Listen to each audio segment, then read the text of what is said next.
And so we were bullied by a dirty rat. Dirty rat pulling out Yogg-Saron, Master of Fate. How unfortunate for us. But we have a second Yogg in hand. Maybe this Yogg could save us. But alas, no. Dirty rat again pulling out Yogg-Saron, hope's end. There was no hope for us left in this game. And we were never going to recover from that bad luck. Getting both Yoggs pulled jinxed the game. So we were always going to lose. But don't let that early clip put you off. Today, I'm playing Jade Druid. Two different decks, courtesy of one player, Kremepuff, who is a really cool player that I've discovered on Twitter, who keeps coming out with these awesome Jade Druid decks. So the deck on the left-hand side is the deck that we're going to play first. It has double Yogg, which is awesome, but some other interesting inclusions too. Double Lightning Bloom is in this deck. Now, when I look at Lightning Bloom, I think of Jade Druid with Guardian Animals from a few months back. And that was before they nerfed Guardian Animals, of course. And, you know, you'd then play Guardian Animals early, cheat it out early with Lightning Bloom or double Lightning Bloom, and just get that beast presence on the board, take control of the game from there. But there are no beasts in this deck, so why Lightning Bloom? Well, Lightning Bloom can help you cheat out Ultimate Infestation early, on turn 8 for example, or turn 6, which is insane.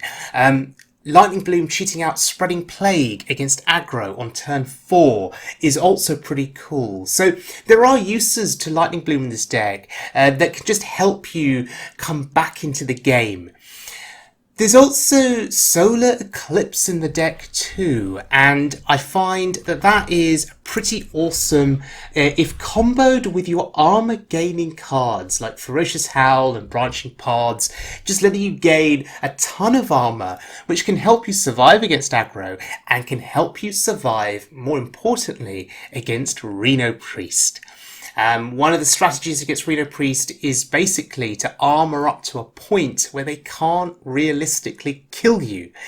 And Solar Eclipse really, really helps that strategy. So let's look at this first deck from Kremepuff in action on the Wild Mode ladder. And it is against a warrior. Here for a lesson. Okay, so Pirate Warrior, potentially? Or some other kind of warrior. Thinking it could be a Pirate Warrior and keeping Spreading Plague. That could just be game winning, assuming the pirates aren't too big on that turn that you play Spreading Plague. I don't like any of these, but 3 claw spells? Okay, sure, I'll take it.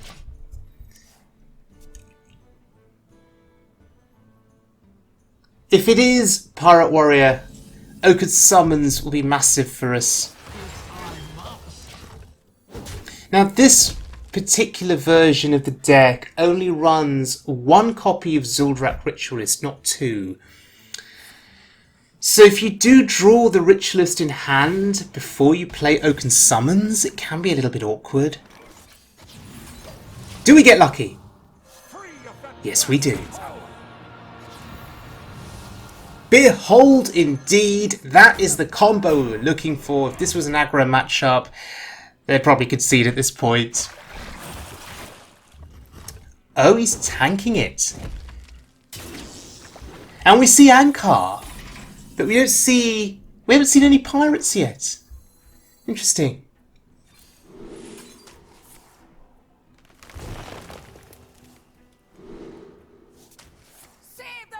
We're just going to take advantage of Vargoth here.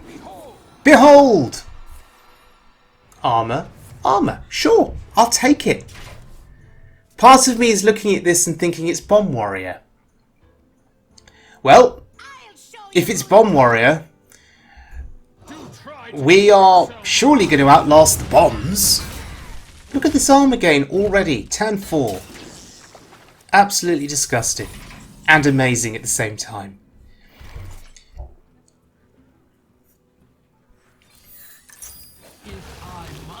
Okay, second Oakh's Summons drawn. It isn't going to pull anything out from the deck. We've already played Vargoth. we've already had the single copy of the Ritualist out.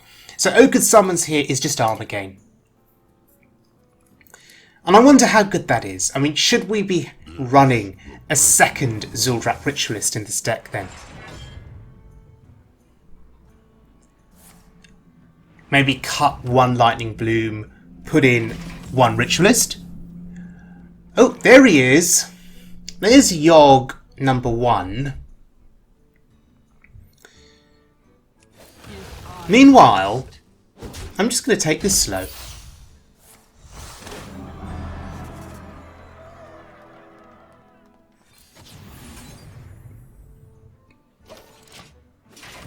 We're heading into a potential Malfurion turn. That's even more armor gain. So if there are bombs coming, we'll just outlast it all.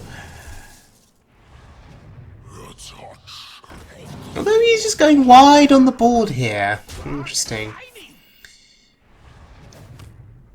Does this board scare us at all? Does this warrant a Spreading Plague? I don't think so. I think this is fine. Malfurion on 7, always solid. 67 health including armor. And we're counting down to that Yogg. It's going to be interesting. Okay, risky skipper. So is there an armor smith maybe? No? Oh, there it is. Okay, so he's going to gain a ton of armor.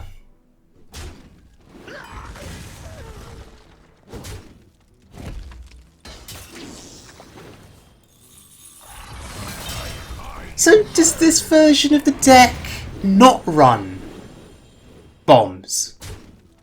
Am I missing something here? Does he not have Wrench Caliber? Huh.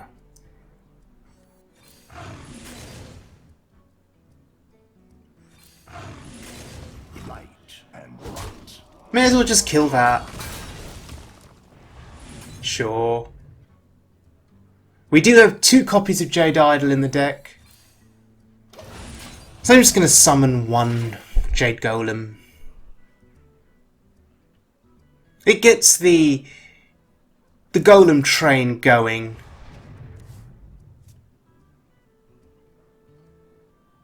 I don't care about his armor, honestly. Because I'm never ever going to run out of cards with this deck. So we can go to the late game and just keep generating more value with our Jade Idols, keep shuffling. We will never hit fatigue. He will eventually hit fatigue.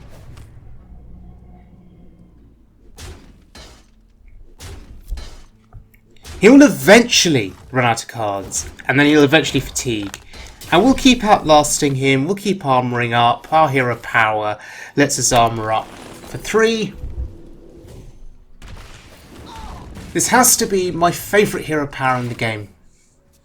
It has been for a long time. The flexibility of +3 armour, +3 attack is insane. So, what is he going to do with a risky skipper on board? Play a minion. You'll kill your quartermaster. And your skipper, actually.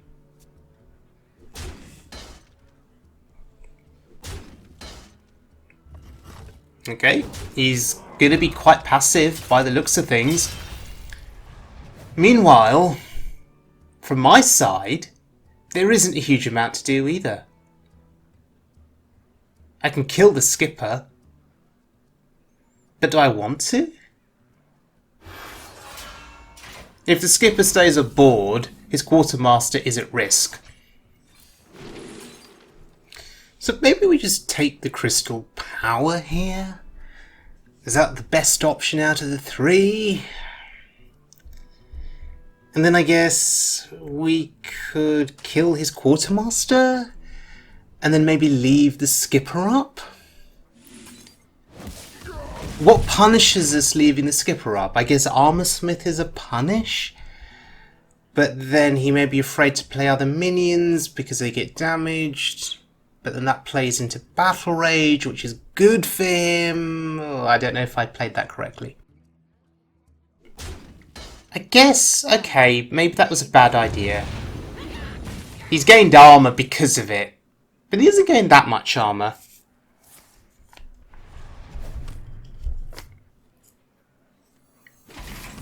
Okay.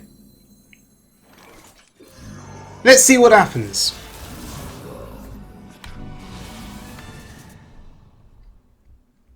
Okay, that was not what I was hoping for at all. We kill that, sure. Okay, it's a 7/5 body on the board. That is the best way to think of that particular Yogg. Nothing extraordinary happened on that turn. Staggering. Sure.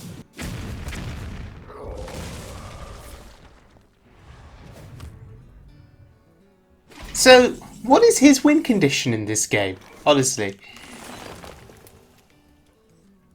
I mean, 45 armor is great, but how are you going to kill me? What am I missing here? What am I missing here?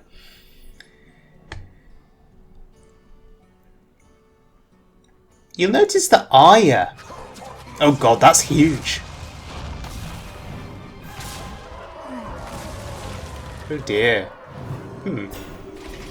Yeah, you'll notice Aya's in deck, and there she is! There's Aya. So with Aya, I guess the reasoning for her inclusion is to try and bring out the Jade Golems faster. Just try and generate more tempo on the board with the Golems. It's been a long time since I've played Aya, and this feels really good, playing her again. And it's easy to forget how much she can contribute to pressure being placed onto the board with these golems now growing. She'll die, a 5/5 comes out onto the board. Although, Double Deathwing there with Taunt is incredibly scary. You'll notice that this deck does not run Poison Seeds. So this is going to put us in a spot of bother, actually.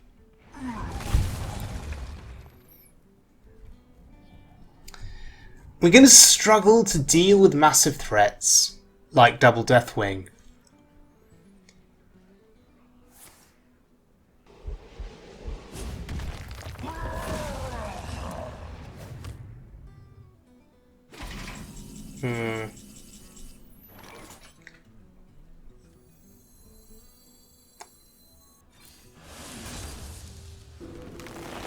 That's a really cool use of Solar Eclipse, but there's still a Deathwing on the board.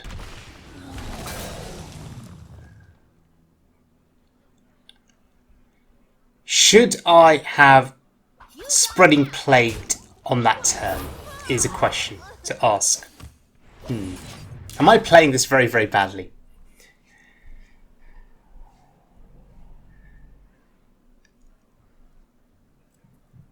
On a positive note, we should be able to kill that Deathwing soon. It's going to take a couple of hits, but we should be able to kill him. Eventually. Oh dear lord. So that's his win condition. Replicate Deathwing. Oh god. Okay. This is quite awkward.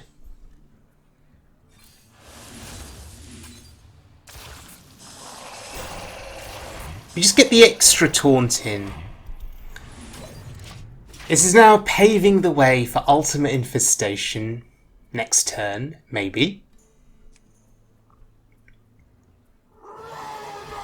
Oh boy. Well, that's a problem as well. And there was me feeling incredibly confident a few turns ago, asking the question of what's his win condition? How's he going to kill me? And, well, that's how he's going to kill me. Double Deathwing and Rattlegore. Alright, at least we've got rid of one of the Deathwings. But Rattlegore is going to be a real problem. Because it's going to keep coming back to life. We have no way of cleanly dealing with it.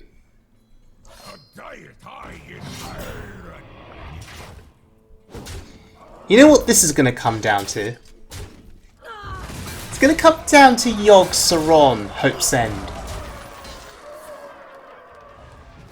It's going to come down to Yogg-Saron ending the hopes and dreams of our opponent by giving us good RNG. That's what it's going to come down to. Alright, I think we just do it and we see what happens. That's good. Very good. Fair enough. Oh, that kills something. Oh, that killed more things. Pyroblast. Power of Creation. Okay. Yogg just killed himself. Blizzard is helpful. Sure. Okay. Kill the Rattlegore? No. Okay.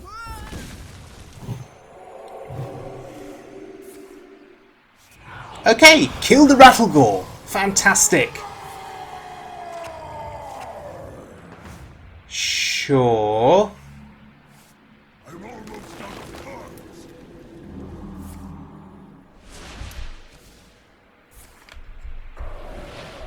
Very good. Yeah, you can stop drawing me cards. Taunt is good. Oh, beautiful! Absolutely beautiful. Silence the Rattlegore. And freeze it for good measure, why not? So that's how you win in style with Yogg. Don't care about that. Whatever. We're in a position now where we can start growing the big green men. Aya had done her job. And it was just a question of continuing on growing the Jade Golem army. But he decided he'd had enough. Okay, so that was the first deck, courtesy of Kremepuff. A couple of questionable plays from me in that early game. But let's shift attention now to the second deck. This second deck on the right hand side also plays double Yogg, but there is no Lightning Bloom. There is only one copy of Jade Idol. There are 2 copies of Zildrak Ritualist. I think that's better given that we run double Oaken Summons. And Ysera Unleashed, my favourite card in all of Hearthstone, is in this deck. So that is a very, very encouraging for me. We've also got the substantial armor gain potential in the deck with Solar Eclipse comboing with Ferocious Howl and with Branching Paths and Oaken Summons and so on and so forth. No Aya in this deck either, but we do have double Poison Seeds. So really important at neutralizing those big threats. Would have been helpful in that previous game. So let's have a look. Starting out against a Druid. So we've got Solar Eclipse, we've got Ferocious Howl, combo, Solar Eclipse, Jade Blossom, also helpful to ramp up.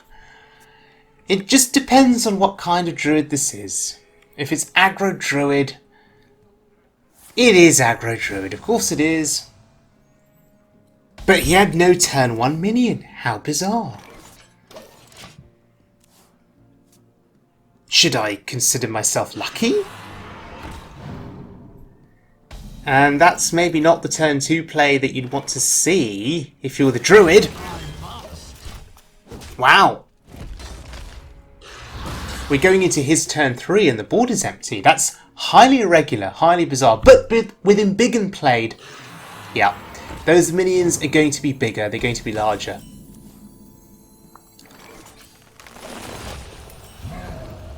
Let's see if we can bait out a hero power here to kill the 1/1. He's mousing over it, he's thinking, Let me work my magic.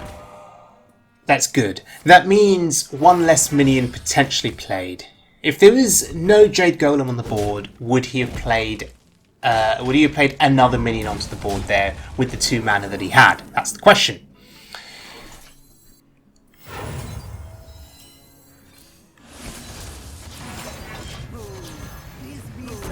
That's a beautiful play. No Behold action there, no Vargoth on the board. Vargoth is in hand. That's going to come in handy later with Ferocious Howl. But Solar Eclipse and Oaken Summons pulling out both Ritualists has put a roadblock in the way. It's going to absorb some damage. Unfortunately, given the buffs there, it's not going to last very long, but still helpful. Because we can now play Spreading Plague, or we could hold off for a bit and wait.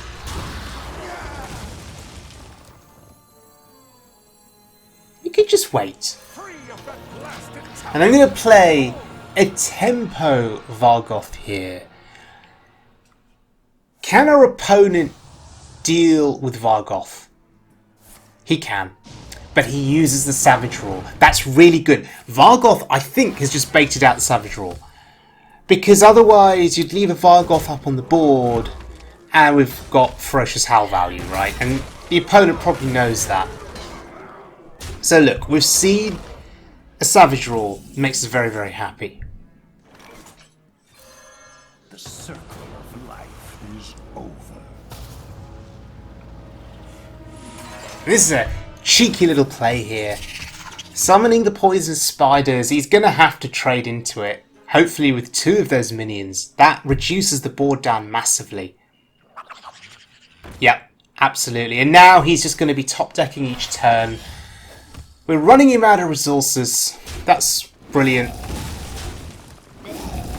And we should be able to make our comeback from here.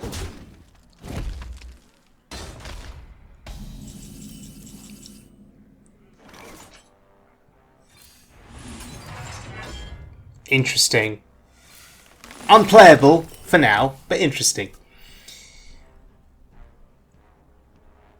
I'm just waiting for an opportune moment to poison seeds.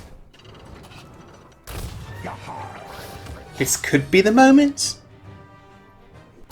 Turning a 5/5 Patches into a tree does sound pretty appealing. And I think we have to, because we're nearly dead if we don't.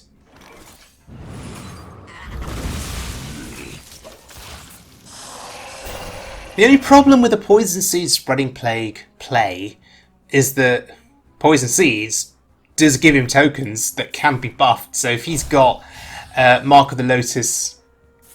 Oh, Savage Roar. Again. Top decked. But fine. It means we don't have to worry about Savage Roar for the remainder of the game. And that's very, very reassuring to know. Oh, there's our favourite card.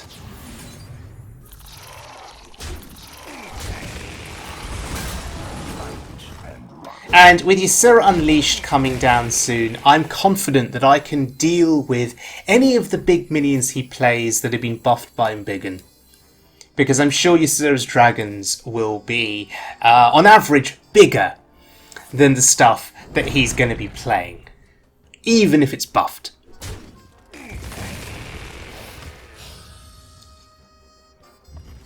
Okay, so Ysera Unleashed. Oh, okay. Doesn't let us play our favourite card, of course. Ruins our fun.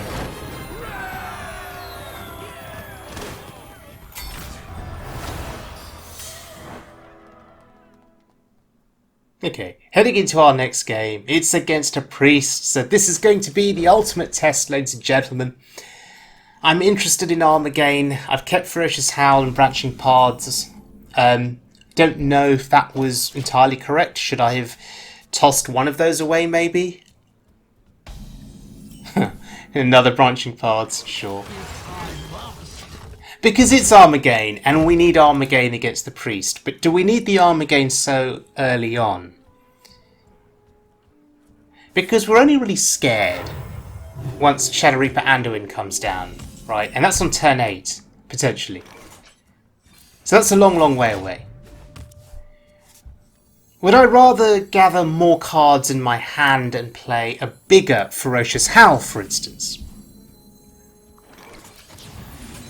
You know, at a later stage in the game. So these are all considerations in terms of maximising armor gain. If power is what you seek, knowledge is what I provide. Oh, the Lawkeeper. They always have it on bloody turn 4.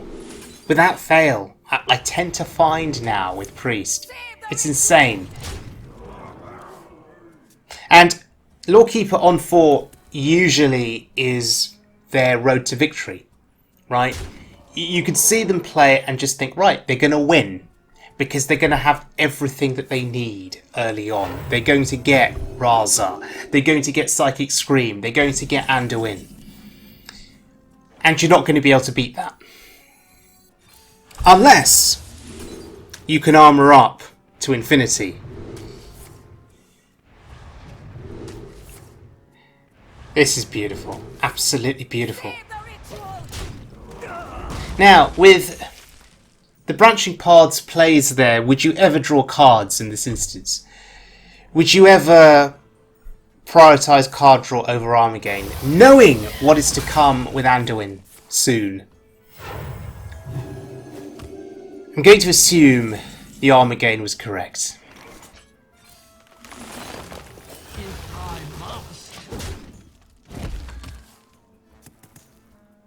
Preferring the ramp there over the Ritualist, was that correct?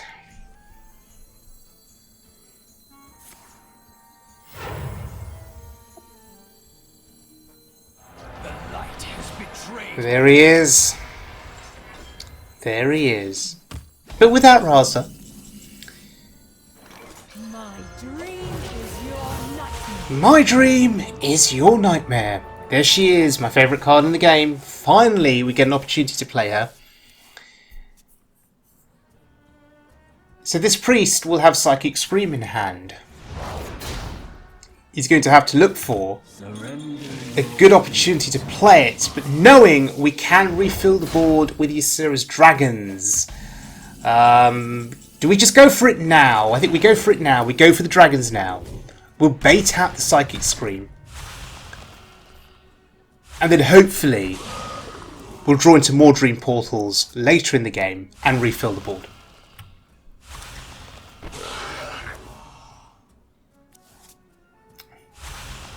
Hopefully we don't draw all of our Dream Portals here. Just a few will do.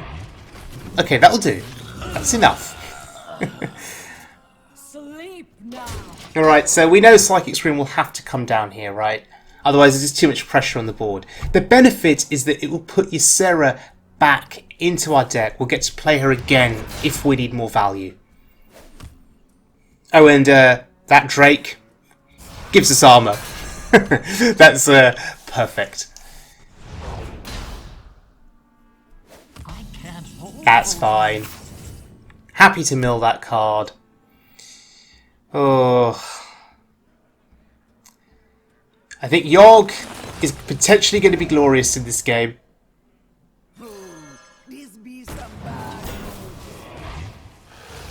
Okay.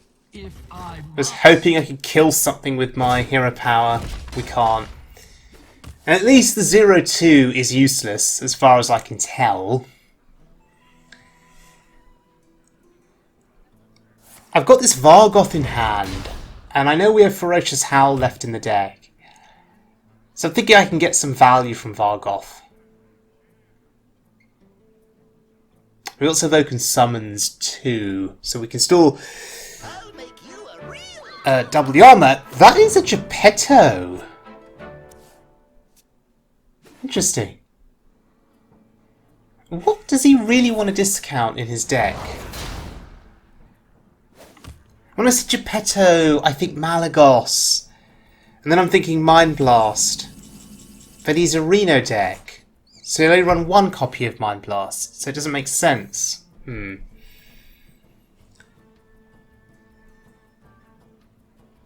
then I'm thinking Malagos, Prophet Velen. And then maybe you only need one Mind Blast. No! Surely that wouldn't work either. At least not against a deck like mine that's got a ton of armor.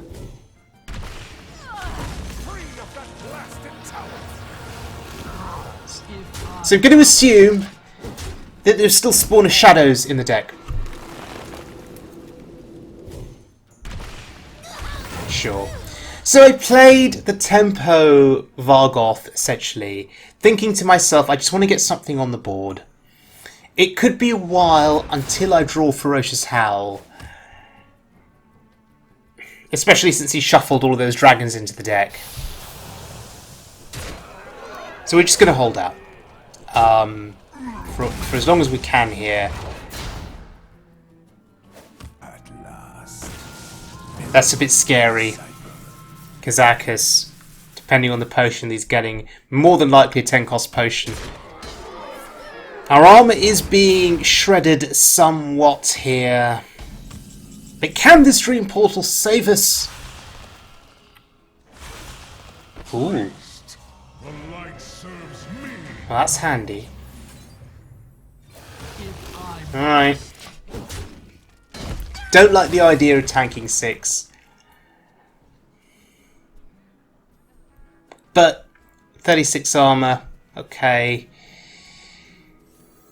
We can still get to that Ferocious Howl at some point. We still have Malfurion in the deck, and that is a Spawn of Shadows. Are we dead? Are we dead? We had more than 30 armor. Okay. Sure about this? You're going to kill yourself before you kill me?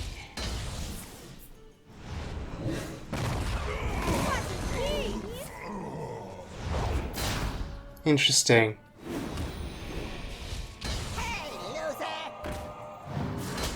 You cannot kill me this turn, surely. You're just barely going to shred the armor. The shadows grow short. Huh. Wait. Are you going to put yourself in a position where I can kill you with Ultimate Infestation? Go on. Hero Power again. Do it again. And then you die. Yes, do it. Oh, okay. Wait, did he run out of time? Or did he deliberately hold off, knowing that UI could kill him? I'm confused.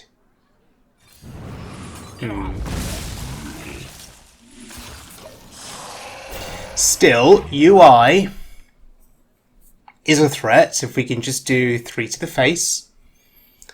Although Reno Jackson is going to be a thing for sure, right? He's got it in hand. And he has to be doing some calculations in his head. He has to be thinking he's at some kind of risk here. So he's got to play Reno.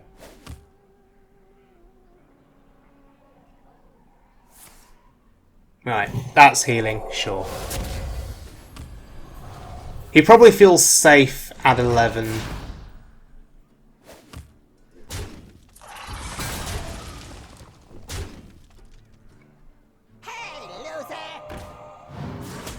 And, do you know, Pen Flinger is not to be underestimated in a deck like this. The amount of repeat value that you're going to get from that card. Particularly doing damage face. In combination with the Undoing Hero Power and spells. I mean, it's insane value. I think it just adds up massively over time.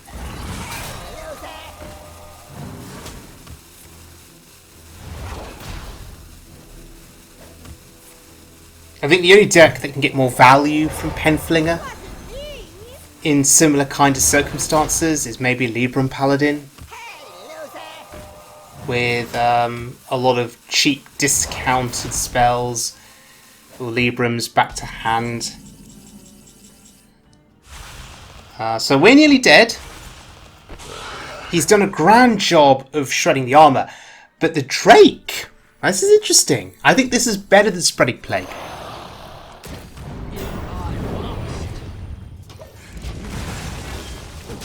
Because it clears the board. I think that's especially important. It means that if there are silence shenanigans, you know, we'd be screwed, right? If we'd left the minions up. Oh wow. Well, that's interesting. Can he just kill us here? What would he get? Fireball? And we just die? No! So I assume he just wasn't offered it. Did the game not calculate a lethal out for him there with a fireball from Zephyrus? And that's just game over. He left the minion alive on the board. He didn't play Reno. And so he dies. That's beautiful. Oh, there's our dragon that gives us armor. I really want to play that. 5 armor. Oh dear. Okay, so Jade Druid. Look, I cannot help but feel more excited, more animated when I play Jade Druid because it is my favourite deck in Hearthstone.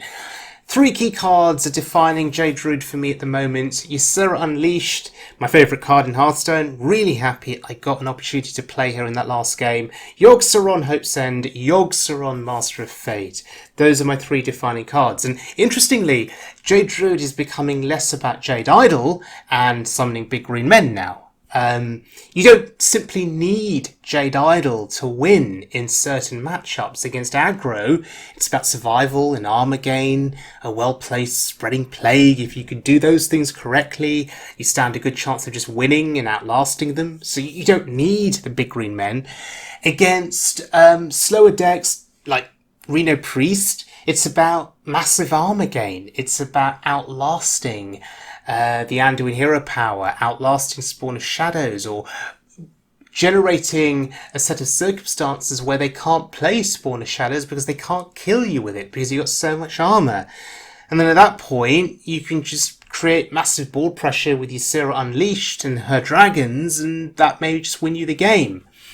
So, yes, it's becoming less and less about the big green men.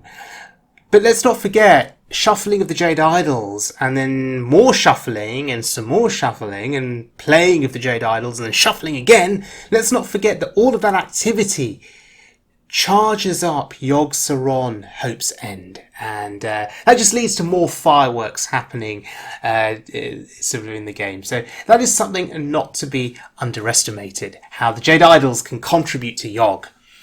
So, which of these decks do I prefer? I think I definitely prefer the second version, the deck on the right-hand side. I like the inclusion of Poison Seeds. I think it's so important against anything that's running big threats. Because if 2 or 3 big threats stick on the board and keep whacking you in the face, all that armor gain that you've accomplished earlier in the game will be for nothing, really. Because they'll just shred all of your armors. So yes, Poison Seeds I think is really, really important. I'm not sure how much Lightning Bloom does. So in the first version of the deck on the left, you can see double Lightning Bloom. I've just not managed to make that work in the way that I'd like. And to me, more often than not, I found Lightning Bloom to be wasted sitting in my hand and I just don't know what to do with it. That could be my lack of experience. That could be me not thinking correctly about how to utilize it. But the second version of the deck that doesn't play Lightning Bloom, I just find to be a little bit more productive. So double Zul'Drak Ritualist, I really, really like. The second deck runs 2 copies. The first deck on the left only runs 1 copy. I think with double Oaken Summons, I think it's just better to have 2 Ritualists. That's just my take on it up till now. But yes, I'd be interested in your thoughts looking at both decks. Which one would you prefer? Solar Eclipse, MVP card for me against Priest. You know, just being able to maximize your armor gain with Ferocious Howl and Branching Paths because of Solar Eclipse, I think is just insane. So, That's an MVP card that's perhaps understated and maybe underestimated. So thank you very much to Kremepuff for both of these decks. Be sure to check out Kremepuff's Twitter account for more interesting iterations of Jade Druid. And yes, if you've got any questions, leave them in the comments section below and I will ask Kremepuff to try and answer them. And take care of yourselves, stay safe everyone, and I'll see you all again very soon, as always, for more One Mode Fun.